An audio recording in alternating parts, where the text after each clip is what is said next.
Love is like Majnun and Layla. You know, the Arabs use Majnun and Layla. He says, didn't you ask about that place, that neighborhood it's not there anymore? Didn't you ask about it where Layla used to live? And he said, no, indeed, I asked.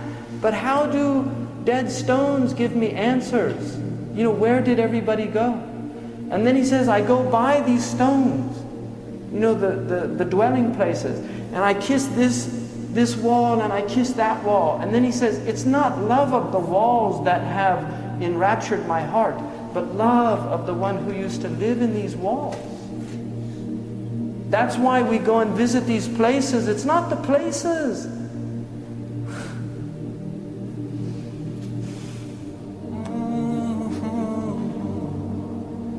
It's the beloved.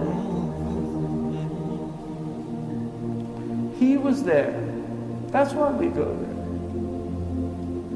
there. Because he walked there.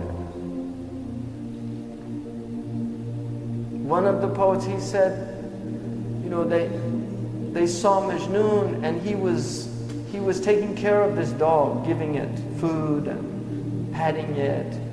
And they said to him, what's wrong with you?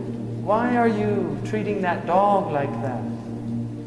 And he said, don't blame me.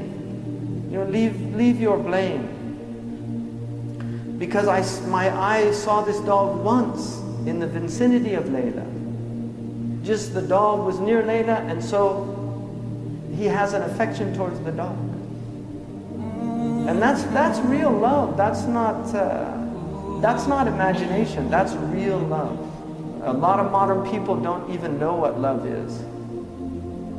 A lot of modern people have lost the capacity for love because they're so alienated from their heart. You know, when you're cut off from your heart, how do you know what love is? Because the heart, the secret of the heart is love. And that's love the Sahaba had for the Prophet ﷺ. Bilal couldn't even live in the city. He went to Sham to live in Syria. One time he came back, this was after 20 years, they convinced him to give the adhan. He didn't want to give the adhan. He couldn't give the adhan in the mosque of the Prophet ﷺ. It was so overwhelming for him because he'd called the Prophet to pray.